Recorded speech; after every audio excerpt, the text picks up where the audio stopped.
Coríntios, capítulo 11, versículo 2 e o 4. Amém? Amém. Ainda bem que me conhece intimamente, É o meu Deus, que apesar de tudo está comigo todo dia. Amém? Amém. Segunda carta de Paulo aos Coríntios, capítulo 11, versículo 2 e o 4. Porque estou zeloso de vós com zelo de Deus, porque vos tenho preparado para vos apresentar como uma e a um marido, a saber, Cristo. Mas temo que assim como a serpente enganou Eva com a sua astúcia, assim também seja de alguma sorte corrompido e vossos sentidos, e se apartem da simplicidade de Cristo.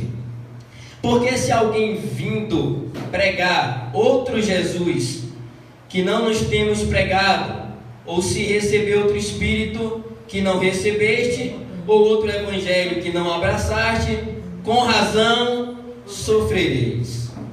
Até aí. Amém? Pode se assentar.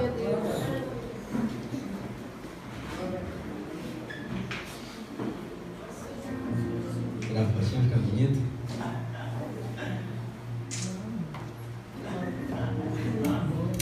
Bem, estamos diante de um texto e eu me alegro com isso, pois esse texto, o cunho dele é pastoral.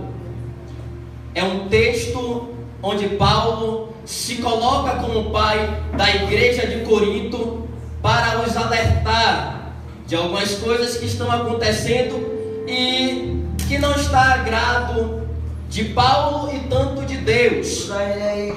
Então, essa carta que Paulo escreve, esse versículo, esse capítulo, todo ele é de cunho pastoral. Se fosse por mim de pregar, eu nunca pregaria esse texto, pois se trata de uma mensagem mais ligada a um pastor trazer para a sua igreja.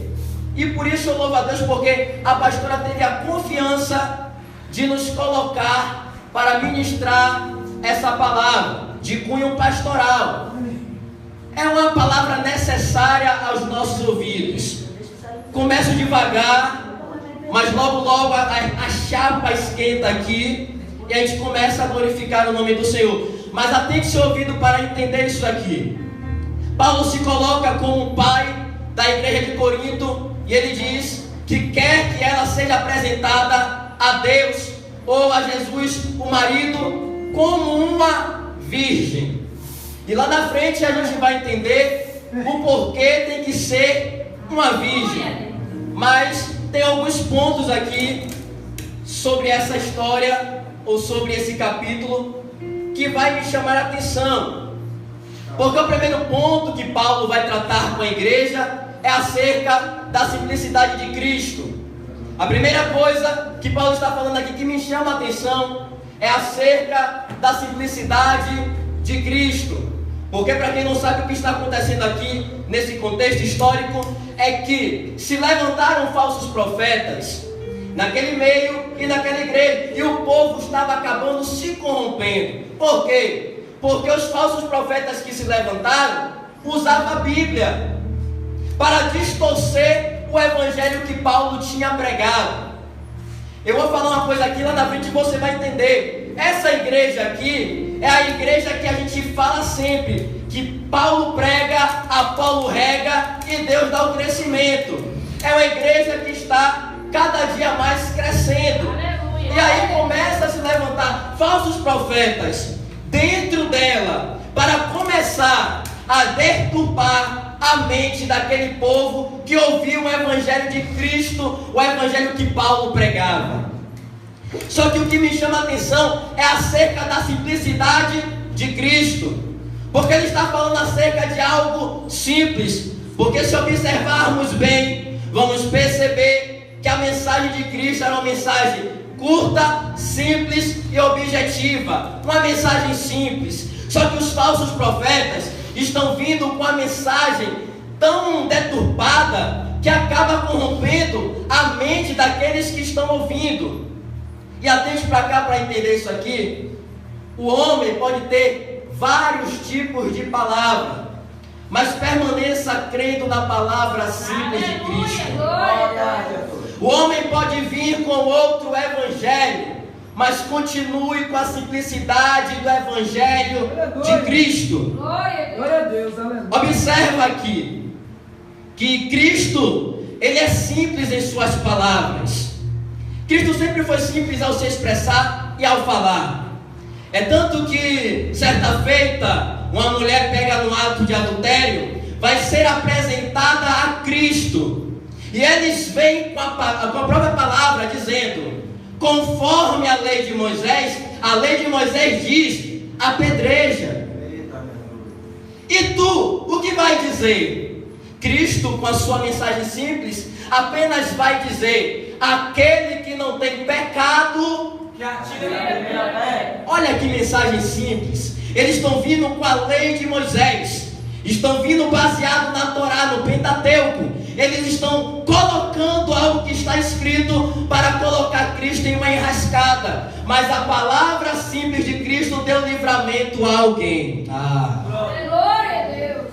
Porque eu entendo aqui que a palavra simples de Cristo tem livramento para as nossas vidas. Por quê?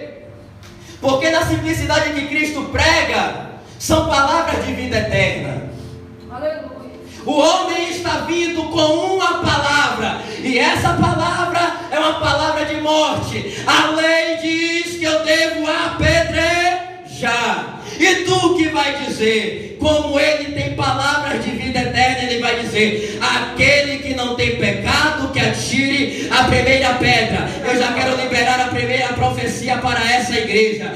O homem pode ter palavras de morte ao teu respeito, mas só Cristo tem palavra de vida eterna para te dar.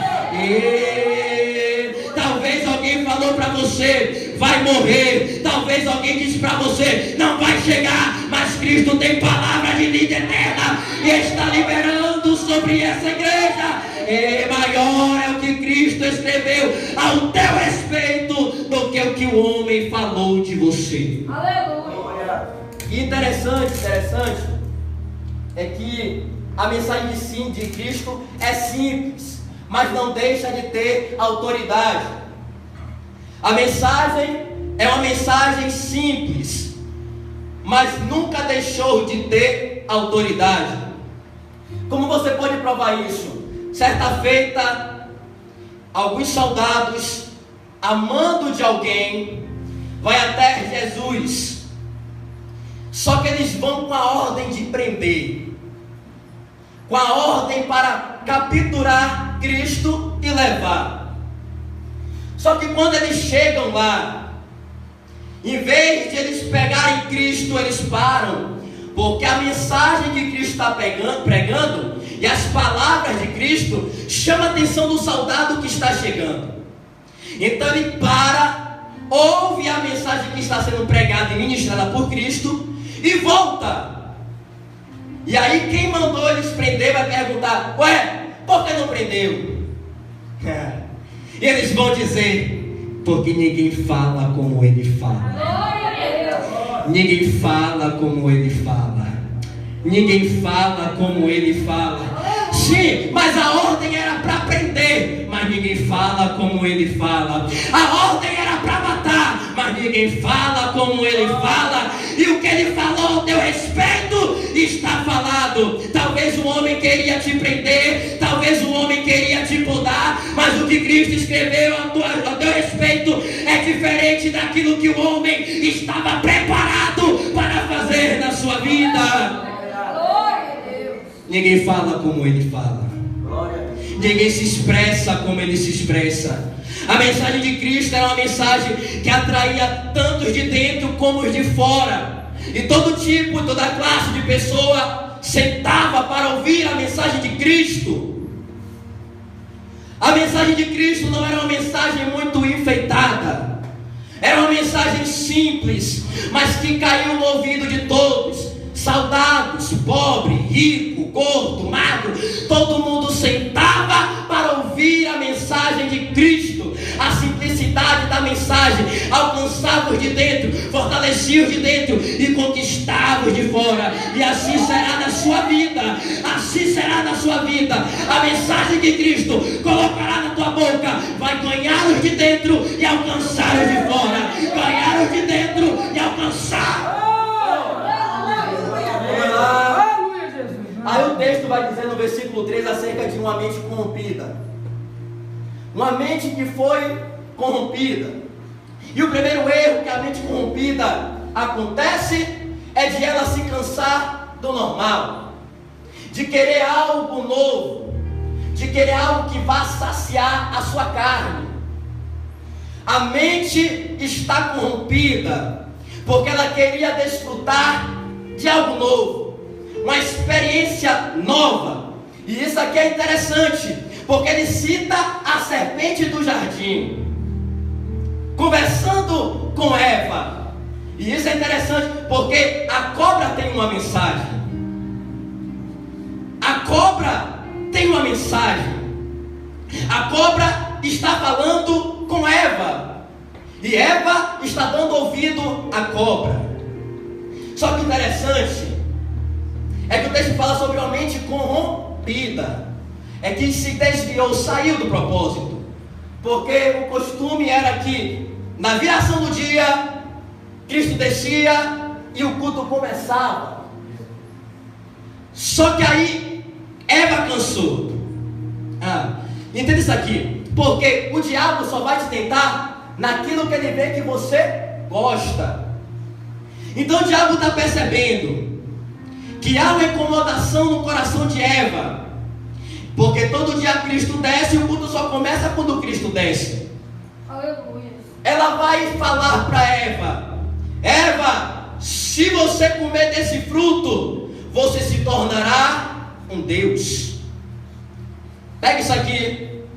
E o erro começa quando os pregadores, os levitas, começam a achar que o culto só é culto quando ele chega. Eu repito mais uma vez: a mente corrompida começa quando trocamos Cristo de lugar e substituímos ele com qualquer tipo de pregador e cantor. Fala disso aí. Porque o que Eva estava recebendo da cobra, interpretando para a nossa vida, é isso. Olha, Eva, se você comer, você vai ser um Deus. E não precisa esperar mais ele, porque você é o Deus do culto. E tem pregador que chega na hora da pregação e acha que ele é o centro principal desse culto. Só que o centro principal do culto sempre foi, sempre será, e amanhã será ainda Cristo. Porque eu não vim aqui para ver o pregador, eu vim para ver Cristo descer na casa. Porque tem pregador e tem cantor que pensa que o culto só acontece quando ele chega. É assim mesmo. Temos que parar de alimentar esse tipo de raça de mente corrompida. Porque o culto não começa quando ele cruza as portas. O culto começa quando Cristo resolve descer na casa para receber a sua adoração. Porque a adoração que você trouxe aqui não é para o pregador, não é para o levita. A adoração que você trouxe aqui é para ele, é para ele, é para ele. E isso é complicado, porque Eva consegue entrar na mente de Eva, e Eva acaba pecando, comendo daquele fruto, porque ela achava que ela se tornaria um Deus. E nada vai substituir ele. Aleluia. Glória a Deus. Porque quando o homem vem aqui pode nada acontecer, mas eu duvido Cristo descer na casa e não acontecer nada. Eu repito de novo, o homem pode vir aqui e não acontecer nada, mas eu duvido Cristo descer na casa e não acontecer alguma coisa. Vamos lá. Aí o texto diz que a mente está está corrompida. O segundo erro é de pessoas corrompidas com a mente do rei Uzias.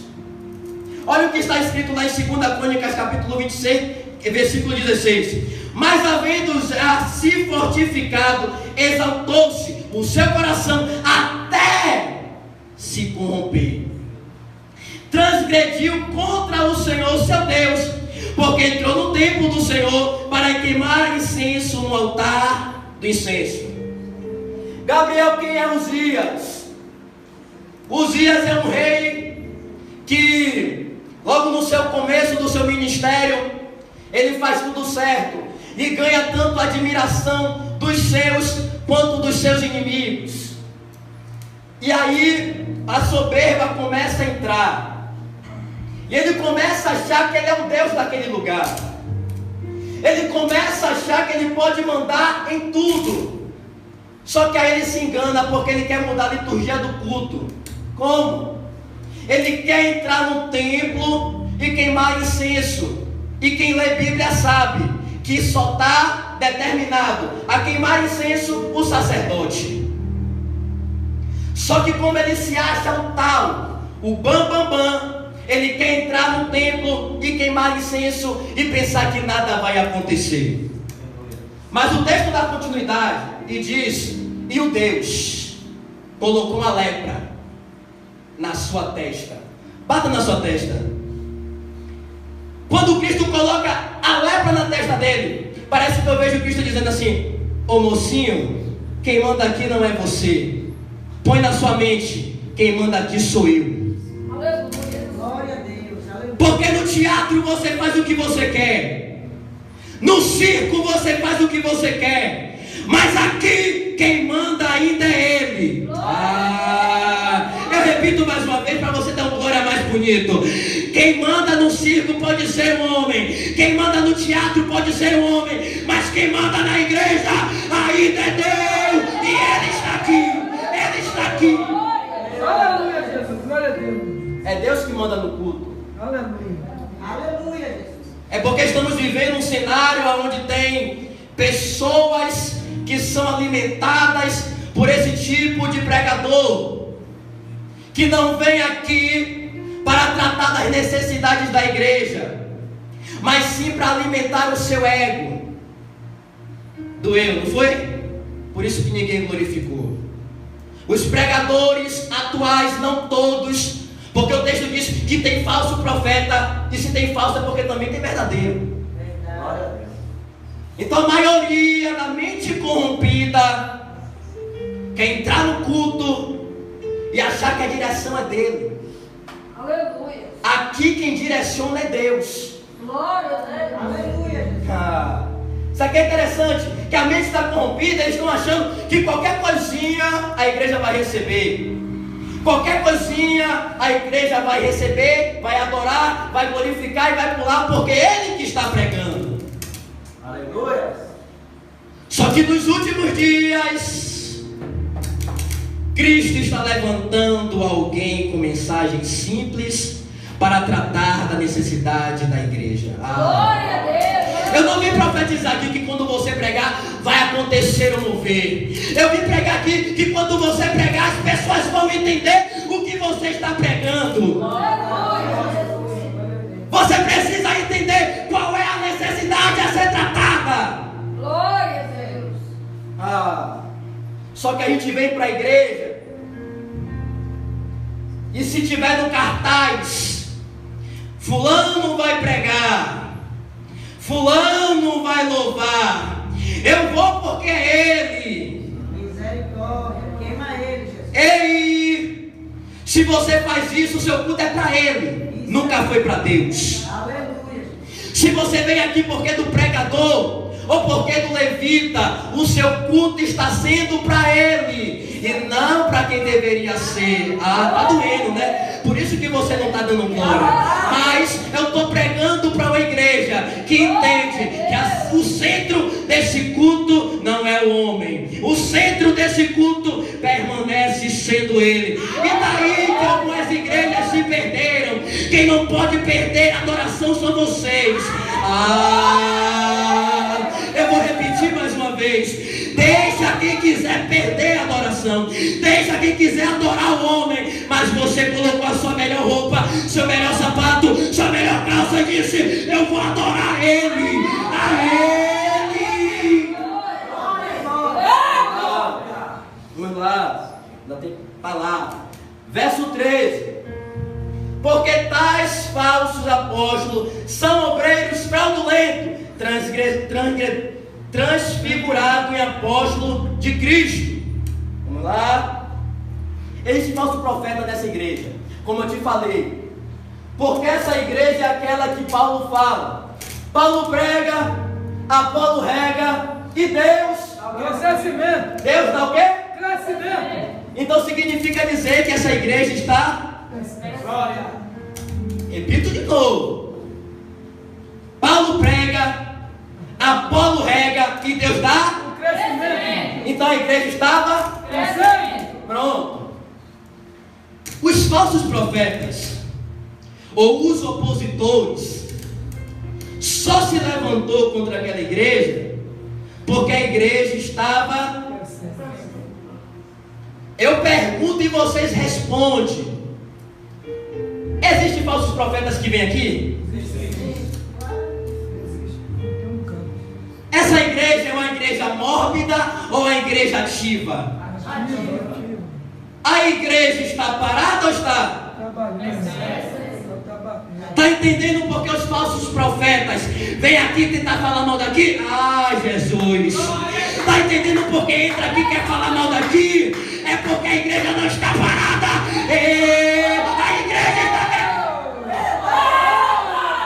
A igreja está crescendo.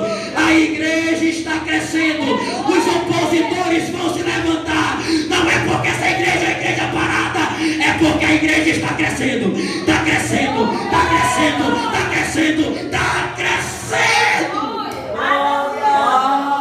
Ai. Deixa se levantar. Deixa vir os falsos. Deixa vir os opositores. O que não pode parar de acontecer é da igreja crescer. Aleluia, Deus. Pode bater macumba. Pode pegar o que dá. O que não pode é a igreja parar de Crescer. Glória a Deus. mas não vai parar, porque a palavra de Cristo é simples, mas para a sua vida é essa. A igreja esse ano e os anos que vierem não vai parar de crescer, porque dos falsos profetas, a igreja não vai parar de crescer. Gabriel, e se alguém se colocar na frente, a igreja vai passar a tomar. Ai, Jesus. E se o diabo se colocar na frente, a igreja vai passar triunfando. A igreja vai passar triunfando. E se alguém se opor contra essa obra, a igreja está avançando. A igreja, já era para você ter entendido isso aqui, mas eu vou continuar falando até você entender. Vai se levantar gente, mas a igreja está triunfando. A igreja está triunfando. A igreja está triunfando. Gabriel, e o crescimento vai parar quando? Só quando Cristo vier arrebatar a igreja. Mas enquanto isso, diabo querendo, diabo no meio ou não, a igreja vai crescer. Verso 3. Aleluia. Como a serpente enganou a Eva. Vamos lá. O erro foi de quem? Porque Deus desce e começa a perguntar a Adão. Adão diz: a mulher que tu me deste.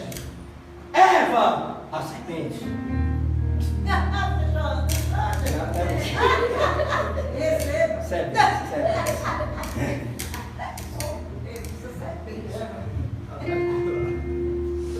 Um joga a culpa pro outro, certo? Mas a culpa é de quem? A culpa é de quem resolveu pecar. Verdade, isso aí. Pegou porque quis. Existe um estudo, uma pesquisa que diz que a pessoa sente mais calor sem camisa do que com camisa. Verdade. Só que a nossa mente faz a gente pensar que faz mais calor quando estamos sem camisa. O que fazemos? Arrancamos. Só que eu digo para você: o sol tem culpa de ser sol? Não. Ele está lá para isso. A culpa é de quem? De quem tirou a camisa. Gabriel, não estou entendendo o que você está falando. Você vai entender agora. Faz de conta que essa camisa é a igreja. E que você é você. E que o sol é o diabo. O diabo tem culpa de ser diabo? Não. Ele está aí para te tentar. Ele está aí para te queimar. Ele está aí para colocar uma inquietação em você. O erro está em quem? Está em mim. Que acha que o problema está na camisa. Glória a Deus, aleluia. Vou precisar falar de novo. O erro está no sol? Não. O erro está em? O erro está na camisa? Não. O que eu falei para você? Com a camisa, ele fica mais seguro. Porque os raios ultravioleta não conseguem atingir a sua pele. Só que a gente, na nossa mente, acha que o erro está na camisa. Gabriel, traduz que eu não estou entendendo. A gente acha que o problema está na igreja. Fala mais. Sendo que o problema está na gente. Fala pro seu irmão aí. Fala pro seu irmão. Pode falar mesmo. Ei, o problema está em você. O problema é você. Gabriel, qual é a palavra dessa noite? Está doendo, mas permaneça na igreja. Está sofrendo, mas permaneça na igreja. Está doendo, filho, permaneça na igreja. Ai, Jesus, você está entendendo essa palavra? O problema não está na igreja. O problema está em você, Jesus. O problema está em Eva. Mas ela quer jogar a culpa na serpente. A serpente está ali para aquilo mesmo. Só que tem gente que acha que o problema está na igreja. Nunca foi. O problema está na pessoa. O problema está na nossa mente. É por isso que o texto diz: mentes corrompidas. Porque se corromperam achando que o problema está no irmãozinho aqui, está na irmãzinha ali, está no irmãozinho ali. Mas o problema nunca esteve nas pessoas. O problema sempre esteve na gente. E a mensagem nessa noite é para que você não saia. Porque você saindo ou não, o sol continua queimando. Você saindo ou não, o diabo continua atuando. E é melhor, quando ele atacar, você está aqui do que está lá fora. Glória a Deus. Por quê? Porque lá fora eu estou desprotegido. Gabriel, qual é a mensagem dessa noite? Permaneça na igreja, porque lá fora é só prejuízo. Fala para o seu irmão, fala para o seu irmão. Permanece aqui, porque lá fora é só prejuízo, choro e morte. Permanece aí, sai não. No versículo 3, eu gosto desse versículo 3 porque tem muitas coisas aqui. Ele fala acerca da astúcia da serpente. E eu procurei o que significa astúcia. O que é ser uma pessoa astúcia? É uma pessoa que tem um poder de persuasão tão grande que ele consegue fazer a pessoa acreditar que quem está querendo fazer o bem para ele está fazendo mal. Melhor dizendo, para você entender, porque eu falei de forma difícil e você não entendeu. O que é uma pessoa astúcia? É uma pessoa que te engana sem que você perceba que está sendo enganado. Pronto. A serpente estava onde? Fora do jardim ou dentro do jardim?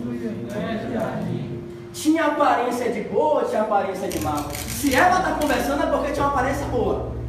Porque se algo está vindo com aparência ruim, a tendência é nós correr. Hoje nós corremos porque sabemos quem é a cobra. Verdade, Jesus. Mas naquele tempo, era a primeira vez que Eva estava se deparando com ela. A aparência é boa. E está do lado de dentro. Está perto, não está longe. E o texto diz: a serpente era astuta. Ela estava enganando Eva, sem que Eva percebesse que estava sendo enganada. E está aí o problema. Porque quem não pensa, ou quem não tem a mente fértil, não pode andar com pessoas maldosas. Verdade. Eva está lá conversando com a serpente, porque a serpente não está do lado de fora. Porque se viesse do lado de fora, talvez parecia mais ameaçador. Só que ela está do lado de... E parece uma aparência boa. Então Eva vai se achegando. E está aí mais um erro. Quando conversamos com pessoas astutas, a tendência é a gente se aproximar de quem não é para se aproximar e se afastar de quem era para se aproximar. Só que o interessante é que eu tenho algumas pessoas que estão sendo enganadas pela serpente e não percebem. Por quê? Vou te dizer e você vai entender. Aí alguém vai dizer: pare de andar com essa amizade, que essa amizade não presta, está te levando para o mau caminho. E você vai dizer: tem tanto tempo que eu ando com ela, nunca me ameaçou, nunca me atacou. Aí eu te pergunto: e quem disse para você que a serpente age logo? Quem disse que a serpente tem pressa em atacar? Mas eu conheço há tanto tempo, a serpente não tem pressa em atacar. Ela quer ganhar a sua confiança. Para aí você se afastar de quem quer te ajudar. E quando perceber, ser tarde demais. Mas hoje Deus está te alertando. Aleluia. Talvez tenha pessoas que andam com você há muito tempo, mas nunca se manifestou. Mas não é porque nunca se manifestou que não é serpente. Fala, já. É porque ela está procurando uma ocasião para te atacar. Mas não vai mais te atacar, porque a palavra simples de Cristo foi lançada para a sua vida. E hoje você vai perceber quem é a serpente que anda com você, quem é a serpente que está do seu lado há muito tempo, mas nunca atacou, quem é a serpente que está perto de você e você nunca percebeu. Deus vai levantar pessoas para te alertar. Sai desse rolo, que aí é serpente. Sai desse relacionamento, que aí é serpente. Sai dessa amizade, que aí é serpente. Deus está levantando pessoas para te avisar. Verso 30. Vou para o fim.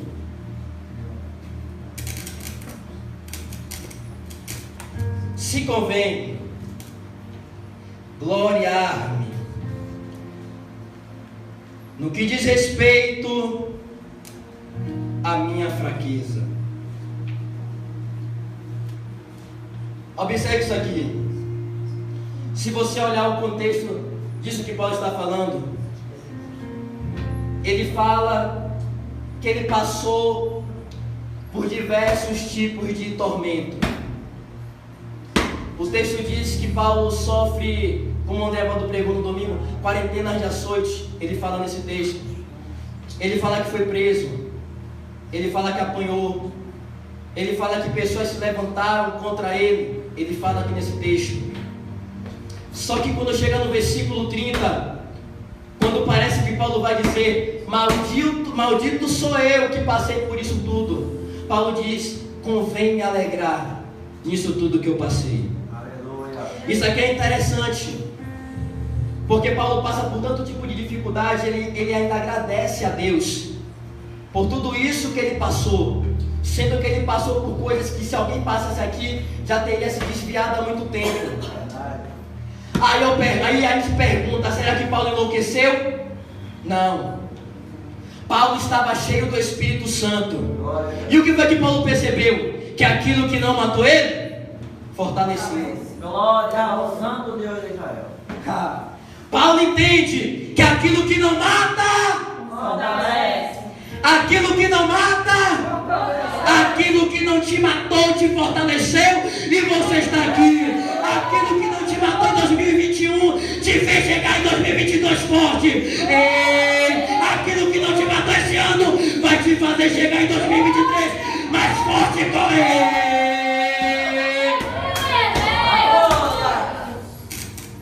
Vamos lá. Paulo está cheio do Espírito Santo. Só que a sua carne está dilacerada. Isso aqui é visível. Quem olha para Paulo vê as marcas dele. Quem olha para Paulo vê as cicatrizes.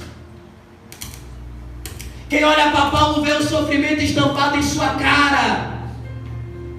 Quem olha para Paulo vai ver o que ele passou e o que ele sofreu. E o texto diz que a carne estava fraca, mas o espírito estava forte. Ai, Jesus! A carne estava dilacerada, moída, triturada, mas Paulo estava cheio do Espírito Santo. Ei, quem olha para você e vê a fraqueza estampada no seu rosto, isso é só do seu natural, porque no espiritual ninguém vê, mas você está cheio do Espírito Santo. E eu quero profetizar que a minha geração será uma geração cheia do Espírito Santo. Eu sou o primeiro, quem se habilita a ser o segundo. 1, 2, 3, 4, 5. Deus está levantando uma geração cheia do Espírito. Ai, Glória ao Rei, na maior das alturas. talvez você sofreu tanto para estar aqui até hoje. Talvez você chorou. Talvez você sofreu que ninguém aguentaria sofrer. Mas você está aqui. Aleluia. Talvez alguém te caluniou. Talvez alguém te chamou de maluco. Mas enquanto falavam isso, a sua carne ia ficando fraca e o seu espírito ficando forte. Aleluia. A sua carne ficando fraca e o espírito ficando forte. É assim que tem que ser na nossa vida. A carne ficando fraca e o espírito ficando forte. Alimenta o teu espírito e mata essa tua carne hoje. Glória a Deus. Eu estou pregando para uma... Eu sinto de Deus que eu estou pregando para uma geração cheia do Espírito Santo. Eu creio que essa é a última geração que Deus vai usar na face da terra. Só que você precisa entender que você mas vai precisar apanhar, vai precisar sofrer, vai precisar chorar, mas o Espírito vai estar fortalecido. Ai, o Espírito está forte, o Espírito está forte. Gabriel, a minha carne está batida, mas o Espírito está forte. Ai, Jesus. Glória a Deus. Aleluia. Eu vou para o final agora. O texto diz, no verso 2: porque estou zeloso de vós com zelo, de que Deus, porque vos tenho preparado para vos apresentar como uma virgem a um marido. Observando esse texto, nós podemos perceber que Paulo está chamando a igreja de Corinto, que ela necessitava ser como uma virgem. Atente para cá para você entender isso aqui. O homem não, mas a mulher, ela tem a facilidade de se apaixonar pelo primeiro homem que ela se relaciona. Vou falar mais rasgado, que aqui não tem criança, do homem que tirou a sua virgindade. A mulher tem mais facilidade a se apaixonar por ele. Por quê? Porque isso fala do primeiro amor. E Cristo sempre nos trata como a noiva de Cristo, como a menina dos seus olhos, sempre para o lado feminino. Porque Ele sabe que nós temos esse momento de fragilidade e que temos a tendência a se apaixonar por Ele, porque Ele é aquele que vai nos desposar. Aleluia. Só que é interessante que a mulher só deixa de amar o rapaz que tirou a sua mocidade quando esse rapaz maltrata ela, humilha ela e a escraviza. Ela só deixa de amar por esse fato. Só que o interessante é que aqui o texto diz que vai ser apresentada a Cristo. E eu te pergunto, que mal Cristo fez a ela? Nenhum. Só que ela resolve sair corrompida pelaquilo que a serpente colocou no seu coração. Ela lembra do primeiro amor, porque o primeiro amor foi ele. Mas ela sai em busca de novas experiências,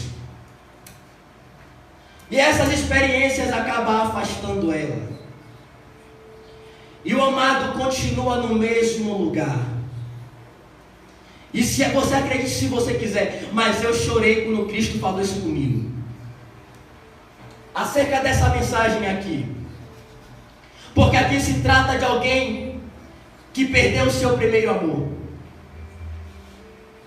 Aqui trata de alguém que está cada dia se afastando e está se relacionando com o amante. Só que o interessante é que eu te disse que ela sempre vai se lembrar daquele que tirou a sua mocidade, porque foi algo novo, foi uma experiência nova, algo que ela nunca viveu. E agora olhe para você. Você lembra do seu primeiro amor com Cristo? Tu lembra como era? Só que chegou o amante e tu começou a andar com ele e a se distanciar do primeiro amor. E Cristo fala algo comigo: Gabriel, tem pessoas aqui que chegaram de mãos dadas com o pecado, mas eu te falei que a tendência é sempre se lembrar do primeiro amor. Tem pessoas aqui que chegou de mão dada com o pecado, que chegou de mão dada com ele, mas veio para um ambiente do primeiro encontro. Glória a Deus. Glória Aleluia. a Deus, aleluia. Ela sentiu saudade do primeiro amor, agarrou na mão do amante e veio para a igreja, o lugar do primeiro encontro. Glória a Deus. E Cristo está dizendo para alguém aqui hoje: talvez você veio de mãos dadas com o pecado, mas o teu coração está clamando: eu preciso voltar para o primeiro amor. Eu preciso voltar para o primeiro amor. Eu preciso voltar para o primeiro amor. Eu preciso voltar para o primeiro amor. O meu coração está pulsando como a noiva que almeja por ele. Levante glorificando ao nome de Deus. E Cristo está perguntando: vai endurecer o seu coração até quando? Vai entender que você precisa de mim. Volta para o primeiro amor. Volta para o primeiro amor. Nós precisamos voltar para o primeiro amor.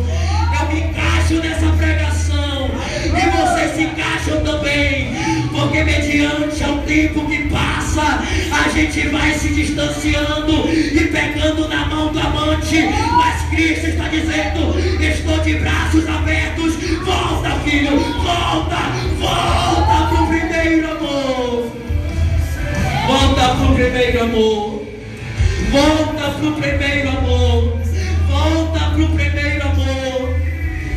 Eita glória! Que cegueira é essa? Que você se relaciona com ele e o seu coração está pulsando forte. Volta, volta, volta, volta, volta, volta, volta. Eu preciso voltar para o primeiro amor. E que cegueira é essa?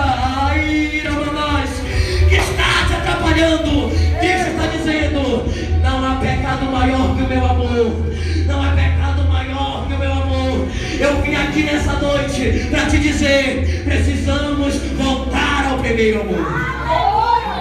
A igreja precisa voltar ao primeiro amor. Como uma virgem que quer ter o contato com Ele. Isaías foi profeta hoje aqui. E ele falou que precisamos manter o contato. Fale para o seu irmão, mantenha o contato com Ele, para você não perder o primeiro amor. Feche seus olhos. Feche seus olhos. Agarra na mão do seu irmão. Agarra na mão do seu irmão. Sinta a mão de Cristo segurando a sua mão. Desprende hoje desse pecado e volta para o primeiro amor. Volta para o primeiro amor. Volta para o primeiro amor. Volta para o primeiro amor. Volta para o primeiro amor. Volta para o primeiro amor. Volta para o primeiro amor. Nós precisamos voltar ao primeiro amor. Nós precisamos voltar para Ele. Eita glória! Se relaciona com Ele. O culto ainda não acabou. Glória a Jesus! Ainda dá tempo de você se relacionar com Ele. Ainda dá tempo de você dizer: Cristo, eu te traí, mas me aceita de volta. Me aceita, me aceita, me aceita, me aceita. E Cristo está dizendo: estou de braços abertos te esperando. Eu te trouxe no ambiente do primeiro encontro para te dizer: eu não desisti de você. Eu não desisti de você. Quem abriu a mão para agarrar o pecado foi você. Quem se desgrudou de mim foi você. Quem deu uma de filho pródigo foi você. Mas o Pai se levantou do trono hoje e está correndo ao seu encontro para te abraçar e dizer: eu ainda tenho algo com você. Eu não te abandonei. Foi você que resolveu segurar na mão do pecado. Mas o seu coração hoje está pulsando. Está pulsando de uma forma tão grande que você não consegue resistir a entender que precisa voltar ao primeiro amor. Precisa voltar a orar como orava antes. Lembra como você falava com Ele. Lembra das suas loucuras com Ele. Você lembra? Lembra de quando Ele falava e você ouvia? E hoje você dá ouvido ao amante. Mas eu vim quebrar essa barreira.